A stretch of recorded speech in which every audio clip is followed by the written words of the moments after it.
நாட்டின் 76வது குடியரசு தின விழாவுடைய சிறப்பு நிகழ்ச்சியாக நம்முடைய ஜாமியா மஸ்ஜித் வளாகத்திலே நிர்வாக சபை தலைவர்கள் கொடியேற்றி வைத்து சிறப்பு செய்வார்கள்.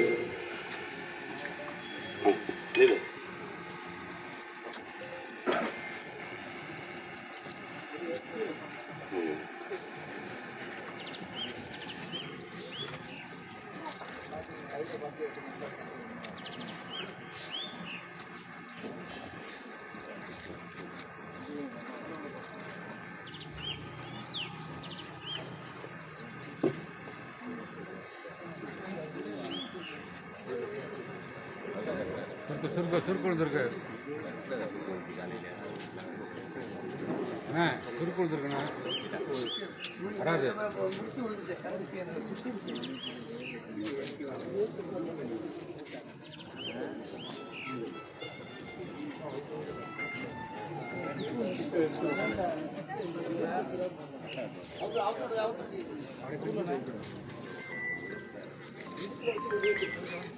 போல மேடம் அடிக்கிறேன்.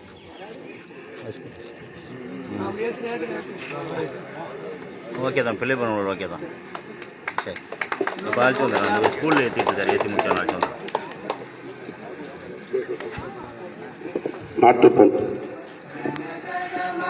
अधिनायक जय हे भारत भाग्य विधाता पंजाब सिंध गुजरात मराठा द्राविड उत्कल बंगा विंध्य हिमाचल यमुना गंगा उच्चल जलधि तरंगा तव शुभ नामे जागे तव शुभ आशीष मागे गाहे तव जय गाथा जन गण मंगलदायक जय हे भारत भाग्य विधाता जय हे जय हे जय हे जय जय जय जय हे.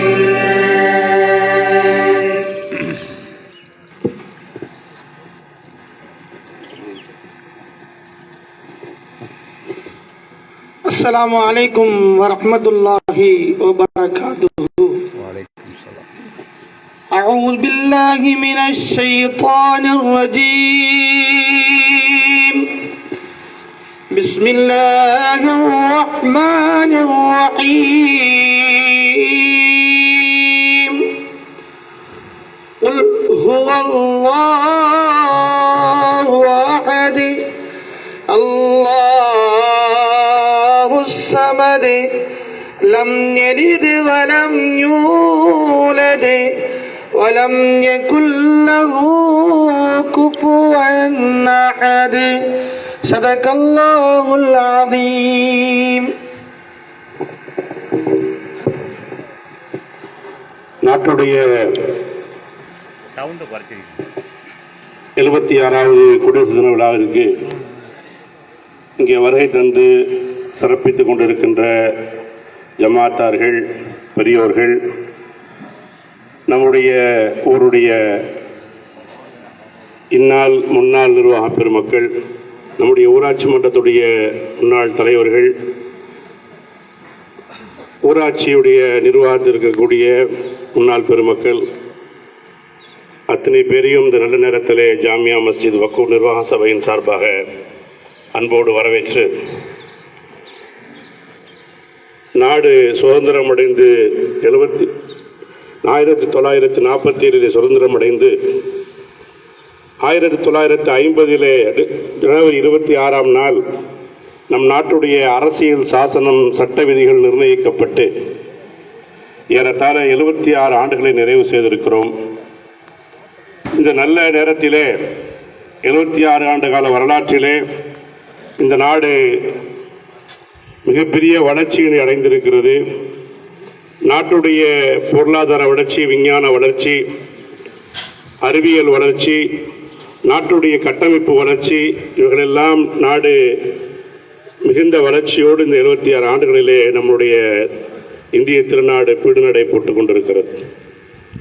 இந்த நல்ல நேரத்திலே இந்த நாடு இத்தனை சிறப்போடு இருப்பதற்கு தன்னுடைய உதிரங்களை உதைத்து ரத்தங்களை சிந்திய அந்த தியாக பெருமக்களுக்கு இந்த நேரத்திலே நன்றி சொல்ல நாம் கடமைப்பட்டிருக்கோம்.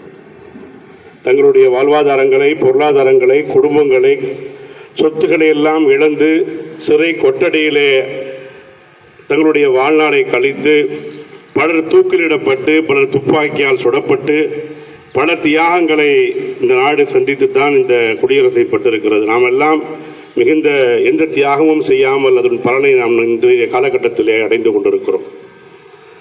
இந்த நல்ல நேரத்திலே ஒரே ஒரு செய்தியை பதிவு செய்து நம்முடைய சுதந்திர குடியரசுடைய நிகழ்ச்சியை நிறைவு செய்யலாம் என்று நினைக்கின்றேன். இந்த நாட்டுடைய வளர்ச்சிக்கு எத்தனை சிரமங்களை நம்முடைய தியாக பெருமக்கள் பெற்றிருக்கிறார் என்று சொல்கிற அதே நேரத்தில் நம்முடைய முன்னோர்கள் இந்த நாட்டுடைய வளர்ச்சிக்கு மிக பெரும் தியாகங்களை ஆற்றிய வரலாறுகளை நாம் தொடர்ந்து பல சுதந்திர தினத்திலே குடியரசு தின உரைகளிலே பேசிக் கொண்டிருக்கிறோம், கண்டு கொண்டிருக்கிறோம். இன்றைய காலகட்டத்தில் ஒரே ஒரு செய்தியை சொல்லி நிறைவு செய்கிறேன். இன்று வக்ஃப் சட்ட திருத்தங்கள் நம்முடைய நாட்டிலே நாடாளுமன்றத்திலே விவாத மேடையில் இருந்து கொண்டிருக்கிறது. நாடாளுமன்ற கூட்டுக்குழுவிலே பரிசீலிக்கப்பட்டு கொண்டிருக்கிறது. அந்த நேரத்தில் கூட 2 தினங்களுக்கு முன்னாலே அந்த நாடாளுமன்ற கூட்டுக்குழுவிலே எதிர்கட்சிகளை சார்ந்த உறுப்பினர்கள்லாம் வெளிநடப்பு செய்திருக்கிறார்கள். கருத்து வேறுபாடுகளை கொண்டு வெளியேறியிருக்கிறார்கள். இது அரசியல் அல்ல, நாம் புரிந்து கொள்வதற்காக சொல்கிறேன். இந்த நாட்டுடைய 31 நாடாளுமன்ற கூட்டு கமிட்டி அமைக்கப்பட்டிருக்கிறது வக்ஃப் சட்ட திருத்தத்தின்படி. அந்த கூட்டுக்குழுவில் இடம்பெற்றக்கூடிய அத்தனை வெளியே எதிர்கட்சியுடைய உறுப்பினர்கள் எல்லாம் வெளிநடப்பு செய்திருக்கிறார்கள். கூட்டுக்குழுவிலே, நாடாளுமன்றத்தில் அல்ல, கூட்டுக்குழுவிலிருந்து வெளிநடப்பு செய்திருக்கிறார்கள். ஒன்றை நாம் தெளிவாக புரிந்து கொள்ள வேண்டும். இந்தியாவிலே அதிகமான சொத்துக்களை கொண்ட 3 துறை இருக்கிறது. ஒன்று நாடாளுமன்றத்தில் பதிவு செய்யப்பட்ட இந்த பதிவு. ஒன்று இந்தியாவுடைய பாதுகாப்புத்துறை, டிஃபென்ஸ் டிபார்ட்மெண்ட். 2வது இந்தியாவுடைய ரயில்வே துறை. 3வது அதிக சொத்துக்களை கொண்ட பராமரிக்கக்கூடிய துறை வக்ஃப் டிபார்ட்மெண்ட், வக்ஃப் நிர்வாகம். நம்முடைய முன்னோர்கள், நம்முடைய முகலாய பேரரசராக இருக்கட்டும், அதற்கு முன்னர் ஆண்டக்கூடிய மன்னர்களாக இருக்கட்டும், அதற்கு பிறகு இந்த நாட்டை ஆண்ட, உதாரணத்துக்கு சொல்ல வேண்டும் என்று சொன்னால் நம்முடைய பகுதிகளில் எல்லாம் இந்த படேசா அவுலியா தர்கா, நம்முடைய தெற்காத்திரி தைக்கால் உட்பட இந்த மாவட்டத்திலே பல சொத்துக்கள் இருக்கிறது. அவைகளெல்லாம் இந்து மன்னர்கள் முஸ்லிம்களுக்காக கொடுத்த சொத்துக்கள். ராணி மங்கம்மா அவர்கள் வழங்கிய சொத்துக்கள் தான் இங்கே இந்த மாவட்டத்திலே அதிகம். வக்ஃப் நிர்வாகங்களுக்கு நம்முடைய தெற்காத்திரி சொத்து கூட ராணி மங்கம்மா அவர்கள் வழங்கிய சொத்து தான். படேசா அவுலியா தர்கா சொத்துக்கள் எல்லாம் இப்படி நம்முடைய முன்னோர்கள் நமக்காக வழங்கி இருக்கிற சொத்துக்களை மறைமுகமாக அபகரிக்கின்ற நோக்கமாக இந்த மசோதா இருக்கிறது என்று நாடாளுமன்றத்துடைய அறிஞர் பெருமக்கள், மூத்த உறுப்பினர்கள், மன்னர்கள் எல்லாம் அந்த நாடாளுமன்ற அவையிலே எடுத்துரைக்கிறார்கள். இதை ஏன் நான் பதிவு செய்ய வேண்டும்? நம்முடைய ஊரில் எடுத்துக்கொண்டாலும் கூட நம்முடைய பள்ளி வளாகம், நம்முடைய அடக்கஸ்தலம், இந்த நம்முடைய இருக்கக்கூடிய நம்முடைய ஊராட்சி மன்றம், நம்முடைய வருவாய் அலுவலர் விஏ அலுவலகம், அதுக்கு பக்கத்தில் இருக்கக்கூடிய தண்ணி தாங்கிகள், நம்முடைய ஆரம்ப சுகாதார நிலையம், இப்படி எல்லாமே நாம் இந்த நாட்டுக்காக, நம்முடைய ஊருக்காக, நம்முடைய வக்ஃப் சொத்திலிருந்து வழங்கிய இடங்கள் என்பதை நாம் உணர்ந்து கொள்ள வேண்டும்.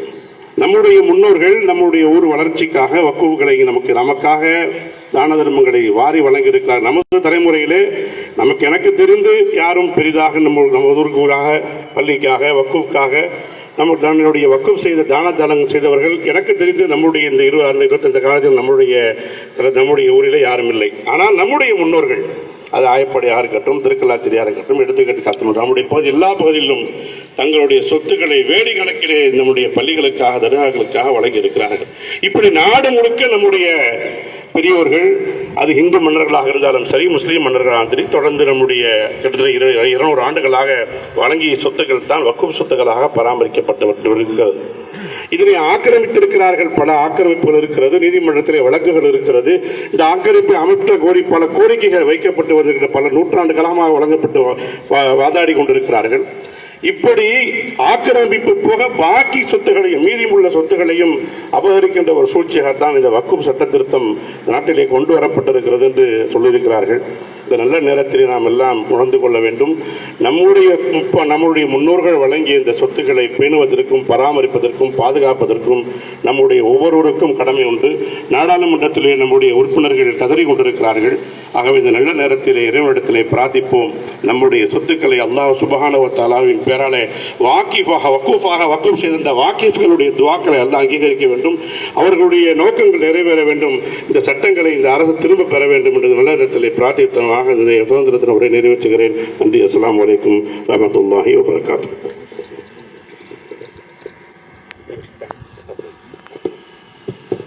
அஸ்ஸலாமு அலைக்கும் வரஹ்மத்துல்லாஹி வபரகாத்துஹு.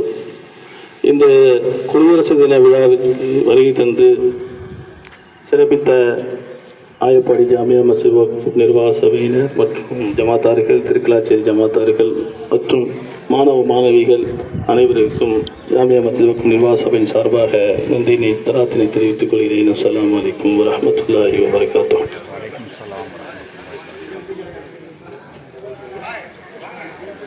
நாட்டு பண்ணு போட சொல்லுங்க. கொடியேற்றணும் போட்டாச்சு.